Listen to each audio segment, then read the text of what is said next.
My name is Darla Daywald, and I'm with ResistNet.com, and ResistNet.com is owned and run by Grassfire Nation. You may have heard of Steve Elliott and our efforts in the past. We've worked on the border issue many times. We have been involved in Where's the Fence ad campaigns and billboards here in Arizona and other border states, so you know that our stance on immigration. Well, we're proud of you, and we're proud of Arizona and what Arizona is doing. I also am a resident of Arizona, so it's even more near and dear to my heart.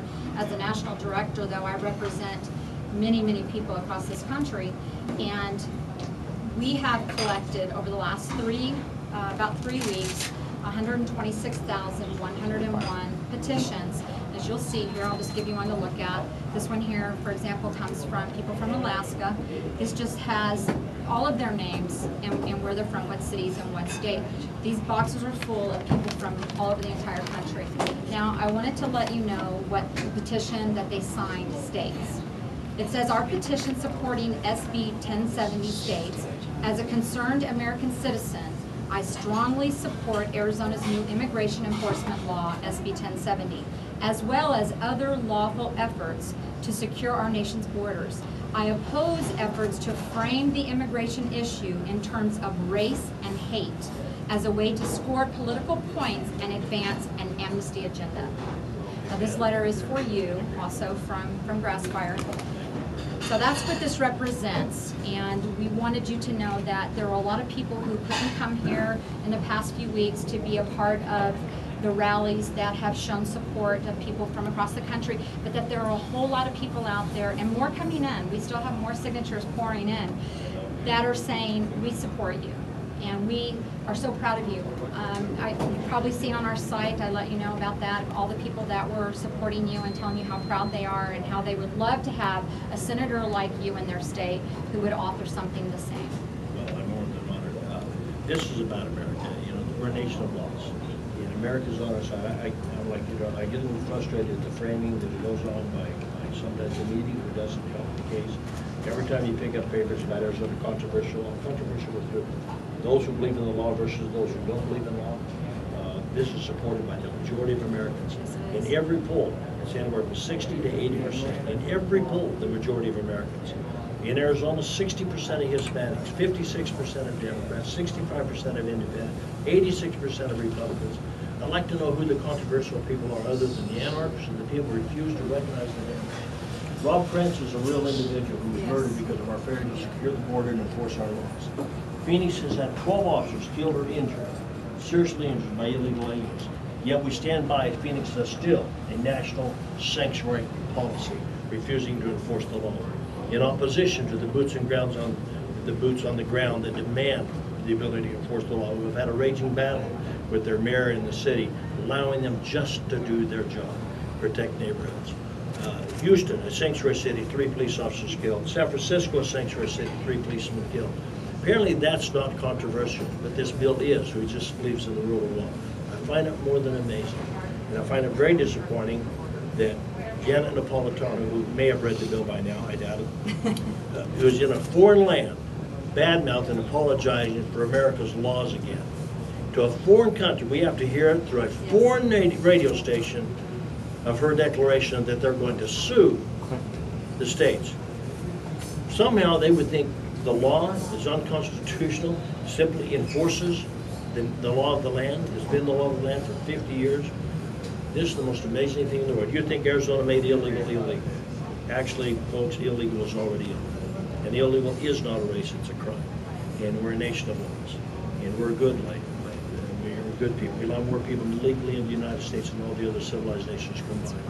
But you have to have a permission slip. You can't break in. And with this tsunami of those coming across that border, jobs taken from Americans, wages suppressed, killings, maimings, Phoenix #2 in the world in kidnapping, I don't know what it takes to wake up America. America is on our side. It's our politicians that are broken, not our immigration system. And we need to fix Washington, D.C. That's where we need comprehensive reform. We need real change in Washington, D.C. We need to fire those folks, have them respect for the rule of law, and replace them with patriots. Senator, so far there's been no help from the federal government at securing our borders or anything like that.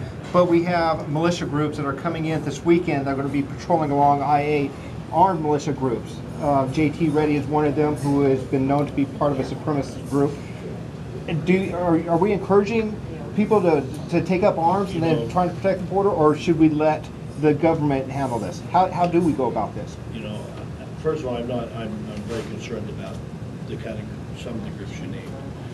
I certainly believe in patriots, and I believe in the Minuteman project. I think they did good for simply moms and dads, most of them not armed, just with telephone and binoculars, reporting activity, as we all should be vigilant in the defense of our nation. I don't know what it takes. I'm in favor of government doing something. You know, it's gotten very frustrating, and I understand the frustration of folks. After Robert Krantz was murdered, I had a hearing at the Senate with the ranchers. I invited the ranchers up from Sassavie to Douglas, spanning the entire border, to hear their stories after a declaration by your Homeland Security Director that the border is more secure now than ever. And I said, come up and tell me those stories. How secure is the border? Those stories were more than just compelling. They were heartbreaking. They live in fear every day. They hear noises at night. They don't come outside. They pray for daylight. Their dogs' throats are cut and killed. Their animals are slaughtered. Their fences are torn down.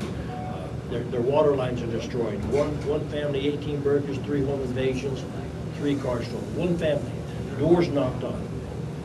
If you come out and the police show up, we'll come back and burn your house down and kill your family. So now they're not only afraid to call, they're afraid somebody else may call and they get blamed for it. They literally have their doors boarded and their windows boarded. You'd think it was the 1800s. If that's not terrorism, I don't know what is. Americans shouldn't have to live like that. They've known about it for years. You still don't have the National Guard on the border. We're militarized in other borders, but not our own. The violence, 23,000 homicides in the last 3 years along that border, 23,000, 300 beheadings. What does it take to wake up America? That is what's coming across. And like the rancher said, what's coming across that border today couldn't come in legally. They're home invaders. They're human smugglers. They're drug smugglers. They're cartels. They're gang members. They're child molesters. 20% have criminal convictions. I just want my government to stand up and do its job. The Constitution requires them to secure that border, protect America. I don't know what it takes to wake them up. I'm still waiting. They've only been building the fence for over 30 years. We're still waiting for them to secure that border. How many more Robert Princes have to die? How many more Phoenix police officers have to die? How many more citizens like Tracy Kelly, Chris Miller, the 15-year-old girl in Scottsdale, the 15-year-old girl kidnapped and raped in Guadalupe, the child molestations from the child predator rapist home invader in Chandler, they got 169 years. When does it end? What about the That's all birthright? we're asking. What about the birthright bill, Senator? How is that? Well, I'd like to see on one subject at a time here. You know, and it's about 1070 right now. And the fact that this is a critical bill. This is passed. This is signed by a government. This is popular all across America. I would just like folks to recognize that, you know, again, we've got 18 states that are working on similar legislation. Actually, 34 states we're in conversation with, 18 that are actually taking actions toward implementing a 1070 of their own. America is ready. They're tired of waiting on D.C. And states have always had the authority. I want to make this clear too. States are just as responsible as the federal government. States have inherent authority to enforce these laws. In fact, it's illegal to have a sanctuary policy, but we have them across this nation where we have open border mayors who refuse to enforce the law, who have policies that do damage to their citizens.